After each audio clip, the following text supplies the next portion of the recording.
Jaune had Ashbin authorize the mobile infantry to move through Amity Arena as they prepare to trap the woman who attempted to steal the Fall Maiden's power. At least if she gets away, they have faces to put on wanted poster to make her the most wanted person on Remnant. Even if she's working in secret, it won't be for long. Jaune, Admiral, recommend you keep the Warden in high orbit and ready for mobilization. Whitley, got it, General. Do you need Marauder support? Jaune, no, not at the moment, and besides, we both know you just want to ride one. Whitley, is it that obvious? Jaune, kinda. Penny, it kinda is, sir. Whitley, oh, boo you both. The trio just laughs.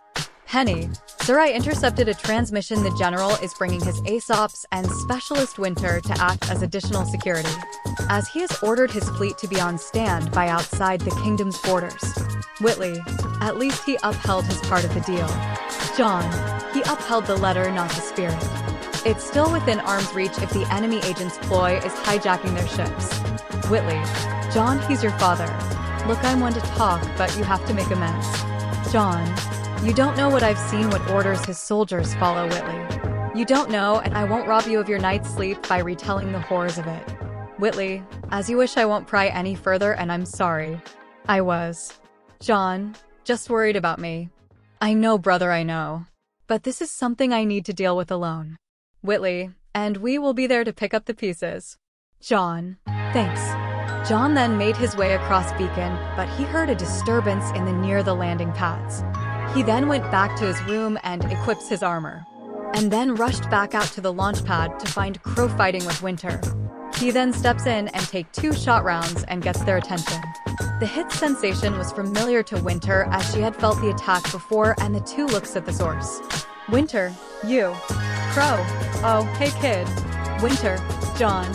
Jaune collapsed his helmet and shown his face again. Winter was having a crisis. When she got her mother back, she failed to register most of Jaune's Schnee features, aka scars. Jaune, I'm sorry, Winter, for worrying you, but Whitley wanted his mother out of that hellhole. Winter, yeah, I'm just glad you were the one to help. You're always about helping others. It made this cold world a lot warmer. Jaune, thanks. The moment was ruined by Crow making kissy noises and faces at them. Jaune and Winter, grow up, will you? They shout as Crow started laughing. Winter then grabbed both his shoulders. Winter, I'm sorry I tried to harm you. As tears form in her eyes. Jaune, I'm sorry I didn't tell you. He was cut off as he was pulled into a hug. Winter, I would have come with you. Jaune, if you did, Weiss would have been all alone, Winter. And I really couldn't risk that. Your family is broken as it is. Winter, yes, I know. I need to do better. And thank you for everything, Jaune. Crow, Iowa, is little Ice Queen's heat melting? Winter, I swear I will castrate you. Jaune and Crow cringes at the threat. That's enough, you two. They all look to the source of the voice with. All the onlooking students as well. Ashbin, there's plenty of fights in the arena. Ironwood, Schnee, Winter, General Ironwood, sir. Ironwood, what is the meaning of this? Winter, this man started the altercation. Crow, actually she struck first. Jaune then face palmed as the metals on his armor just clanged. When he did, he caught the attention of Ironwood and his Aesops. Ironwood, Jaune, Jaune noticed the pain in his face and realized that what he fears has come to pass, and he secretly contacted the nearby roughnecks as Elm and Marrow rushes to their friend. Ironwood, Jaune. Clover, by order of the council you are under arrest. Winter, wait, when was this order given? Harriet, doesn't matter, he's broken the law. Ashbin, far from it. He's been given diplomatic immunity to act accordingly within Vale's borders. Fine. I'm sorry, sir, that is not why the arrest was issued. Then someone else arrived into this mess. Robyn, James, don't do this. Ironwood, I don't have a choice. If I don't do this, the council will arrest all of us. Robyn bit her bottom lip. Ironwood, the crimes are breaking through kingdom defenses, kidnapping, assaulting Atlas personnel, and aiding terrorists. He closes his eyes, feeling guilty on what he's about to do, but if he refuses, he will be removed from his office and his whole family arrested, and without him, a more corrupt puppet will replace him. Then 2 more armored troopers joined in as they collapsed their helmets. Clover, Elm, Marrow. Elm. Hi. Marrow. This is awkward. Harriet. They're all traitors. Vine. Harriet, calm down. Harriet. No. They were our classmates, and now they turn their back on Atlas. Jaune. Atlas is a corrupt kingdom hell-bent on exploiting the poor and accepting bribes from the rich. If you think you're making a difference on Remnant, you're dead wrong. Harriet. And you think you are. Elm. We know our. More frontier villages are still alive today now we're on the front lines. I'm sorry to burst your bubble, but I don't think you can protect the masses who lives in the dirt from your ivory tower in the skies. Harriet just growls in frustration as Vine kept a hand on her shoulder. Clover, that's enough. Jaune, you are one of my friends. Please don't let it end like this. Come quietly.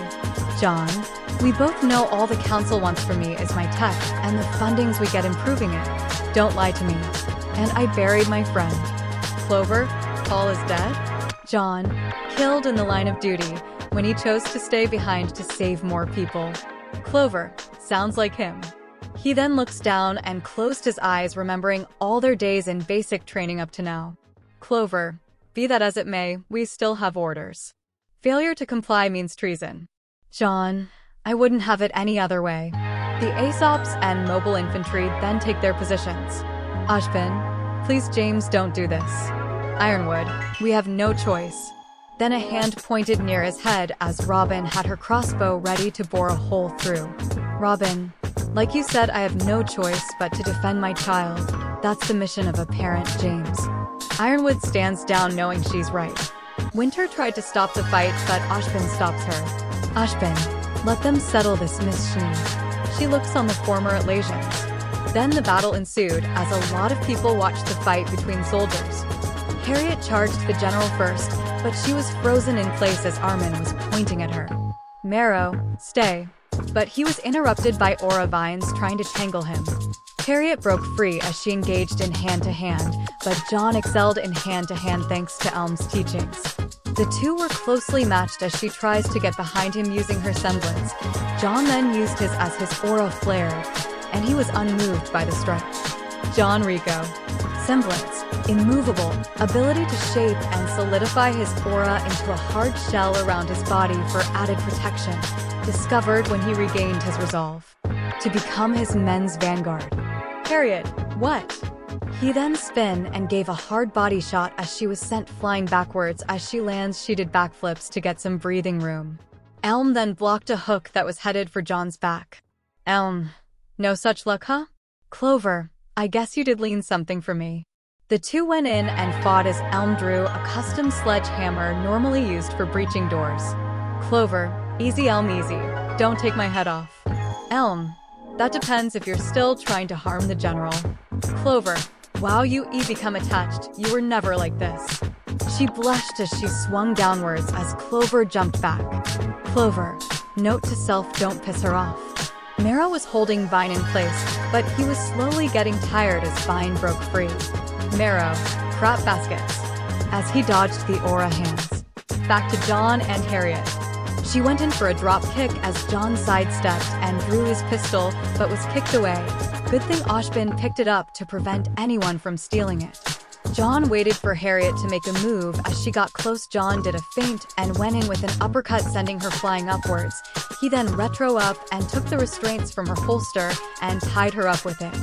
He then smashed her to the ground, but she wasn't done yet as she boosted herself up, hiring Jaune in the faceplate, but he grabbed her head and slammed her face into the pavement repeatedly. With every smash, Ashvin, Glinda, Robyn, and James flinched. He kept smashing her face until her aura breaks and... Jaune, one more for good measure. He slammed her face one more time to incapacitate her with a concussion. He noticed Marrow was having a tough time with Vine's flexible aura. Jaune, Elm, help Marrow out. He's mine. She nods and breaks of her stalemate to assist. Clover then square off with his former subordinate. Jaune, why can't you do the right thing instead of what you were told? Clover, sometimes doing the right thing means making the hard choices. Jaune, and what if that choice is inhumane and insane? Clover, good soldiers follow orders. We're different from them. He points to everyone else. Jaune, You say soldiers and humans like they're two different things. But soldiers aren't machines, they're human. Clover looks to contemplate heavily on this revelation. John, they want us to make cold, calculated decisions. They want us to fight like machines. If we start behaving like Grimm, then what's the point in winning? Ironwood bows his head in utter shame. Clover stopped moving as he holsters his weapon. Clover, everyone stand down. Harriet struggled trying to get up, but was assisted by Vine. Harriet, but... Clover, sometimes following orders isn't following orders. He looks to John as he nods. Clover, the mark of a leader is the ability of independent thinking. Isn't that right? John nods. Clover, I guess we Atlasians have much to learn. The battle was settled as two known individuals was looking on the battle. Ruby and Weiss were also watching the chaos ensue, but was shocked to see the general was a kid like them, only a few years older. Then Mercury was watching the whole thing ran from the fight. Flashback. Atlas. Paul, you say that soldiers and humans are two different things, but they're not. Soldiers are human.